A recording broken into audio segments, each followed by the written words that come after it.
কিন্তু আমরা অনেক সময় উল্টাপাল্টা ফতুয়া দিয়ে স্বামী স্ত্রীর মধ্যে দূরত্ব তৈরি করি। কেউ বলে এভাবে সহবাস করবেন না, আর কেউ বলে ওইভাবে সহবাস করবেন না, সহবাসে কাজ করা হারাম। আরে ভাই, সবই যদি হারাম হয় তাহলে হালাল হবে কি? আলেমা জুলেখা বেগম আজকে যে ভিডিওটি আলোচনা করবেন সেটি হলো স্বামী ও স্ত্রীর সহবাসের কয়েকটি সুন্নতি পদ্ধতি। এই বিষয়গুলা না জানার কারণে উল্টাপাল্টাভাবে সহবাস করছে, আর তাতে করে গুনাহের কাজে লিপ্ত হচ্ছে। তাই আপনাদের কথা চিন্তা করে আলেমা জুলেখা বেগম আজকের এই ভিডিওটি করেছেন। যারা এই বিষয়ে জানতে চান আপনারা ভিডিওটি না টেনে সম্পূর্ণ ভিডিওটা দেখুন, আর যদি জানতে না চান তাহলে স্কিপ করে চলে যান।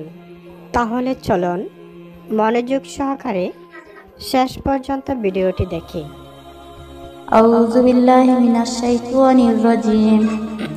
বিসমিল্লাহির রহমানির রহিম। প্রিয় পর্দার আড়ালের মা ও বোনেরা ও আমার যুবক ভাইয়েরা, সকলেই কেমন আছেন?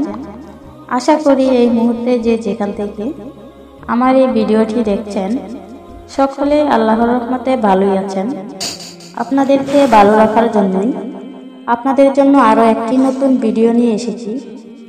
অনেকেই আমার কাছে জানতে চান সহবাসের কয়েকটি সুন্নতি পদ্ধতি, তাই যারা এই বিষয়ে জানতে চান তারা এই ভিডিওটি দেখতে পারেন। ইনশাআল্লাহ আপনারা এখান থেকে নতুন কিছু শিখতে পারবেন। আমরা অনলাইনে সুন্নতি বিভিন্ন পদ্ধতি দেখি, কিন্তু আমরা সেগুলো দেখে ভুল শিক্ষা নিই এবং পুরুষ বক্তা যেভাবে বলে আমাদের মা বোনরা অনেক সময় বুঝেন না। তাই মা বোনরা যেন সহজেই বুঝতে পারেন, তাই আমি সহজ সরল ভাষায় বলেছি। প্রিয় পর্দার আড়ালের মা ও বোনেরা, সহবাস হলো স্বামী স্ত্রীর মধুর মিলন। বিবাহের মাধ্যমে আল্লাহ তাআলা সহবাসকে হালাল করেছেন, আর বিবাহ ছাড়া সহবাস করা হারাম ও কবিরা গুনাহ। সহবাস সম্পর্কে আল্লাহ তাআলা বলেন, তোমাদের স্ত্রীগণ তোমাদের জন্য ক্ষেত শুরু, অর্থাৎ তোমরা যেভাবে চাও সেভাবে তোমাদের ক্ষেতে গমন করতে পারো। আল্লাহ তাআলা আরো একটি আয়াতে আরো সুন্দরভাবে আমাদেরকে বুঝিয়ে দিয়েছেন, স্বামী স্ত্রী একে অপরের পোশাক শুরু, অর্থাৎ স্বামী স্ত্রী একজন আরেকজনের অঙ্গ। কিন্তু আমরা অনেক সময় উল্টাপাল্টা ফতুয়া দিয়ে স্বামী স্ত্রীর মধ্যে দূরত্ব তৈরি করি। কেউ বলে এভাবে সহবাস করবেন না, আর কেউ বলে ওইভাবে সহবাস করবেন না, সহবাসে কাজ করা হারাম। আরে ভাই, সবই যদি হারাম হয় তাহলে হালাল হবে কি? তাই আমি তাদের উদ্দেশ্যেই বলবো, সহবাসে সব কিছুই জায়েজ, শুধু দুই একটি আদব আপনার মাথায় রাখতে হবে। 1 নাম্বার, স্ত্রীর পায়ুপথে সহবাস করবেন না। 2 নাম্বার, স্ত্রীর মাসিকের সময় সহবাস করা হারাম। এছাড়া সহবাসে কয়েকটি সুন্নতি পদ্ধতি আছে, আমি তার মধ্যে আজকে আপনাদের সামনে 10টি সুন্নতি পদ্ধতি আলোচনা করব। তো আমি পদ্ধতিগুলো আলোচনা করছি, তার আগে আপনাদের কাছে একটা প্রশ্ন, আপনারা কি আমার কথা বুঝতে পারেন?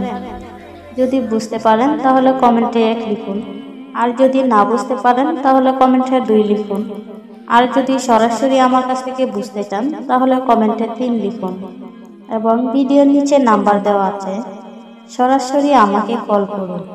তো আমি ধাপে ধাপে পদ্ধতিগুলো আলোচনা করব। তার আগে চলুন আমরা একবার নবীর উপর দুরূদ পড়ি, সাল্লাল্লাহু আলাইহি ওয়াসাল্লাম। 1 নাম্বার, সহবাসের সময় স্বামী স্ত্রী উভয়কে পাক পবিত্র থাকতে হবে। 2 নাম্বার, কোনো পশু বা শিশুর সামনে সহবাসে লিপ্ত হবেন না। 3 নাম্বার, বিসমিল্লাহ বলে সহবাস শুরু করবেন। 4 নাম্বার, সহবাসের পূর্বে ভালো করে দাঁত ব্রাশ করে নেবেন এবং সুগন্ধি ব্যবহার করা আল্লাহর সুন্নত, আল্লাহর রাসূলের সুন্নত। 5 নাম্বার, দুর্গন্ধ জাতীয় জিনিসগুলো পরিহার করা উচিত। ধূমপান বা অপরিচিত পরিষ্কার থাকার কারণে মুখে দুর্গন্ধ সৃষ্টি হয়, এতে করে সহবাসের বাধা তৈরি হয়। 6 নাম্বার, পর্দার স্থানে সহবাস করবেন। 7 নাম্বার, সহবাস মূল কাজ শুরু করার পূর্বে অবশ্যই স্ত্রীকে আদর সোহাগ করে পুরোপুরি উত্তেজিত করে নেবেন। 8 নাম্বার, কোনোভাবেই খেবলামুখী না হওয়া। 9 নাম্বার, স্বামী স্ত্রী উভয়কে একেবারে উলঙ্গ না হওয়া। 10 নাম্বার, বীর্যপাতের পর সাথে সাথে আলাদা হবেন না, বরঞ্চ স্ত্রীর বীর্যপাত হওয়া পর্যন্ত অপেক্ষা করবেন। প্রিয় পর্দার আড়ালের মা ও বোনেরা, এই ছিল সহবাসের 10টি সুন্নতি পদ্ধতি। তো ভিডিওটি কেমন লেগেছে কমেন্টে জানাবেন। আর কেমন ভিডিও দেখতে চান তাও কমেন্টে জানাবেন। তো এই ভিডিওটি এখানেই শেষ করলাম। আর আমার পরবর্তী ভিডিও দেখতে এখনই আমার চ্যানেলটিকে একটি গোথা মেরে সাবস্ক্রাইব করে দিন। সকলকে ধন্যবাদ। আসসালামু আলাইকুম ওয়া রাহমাতুল্লাহি ওয়া বারাকাতুহু।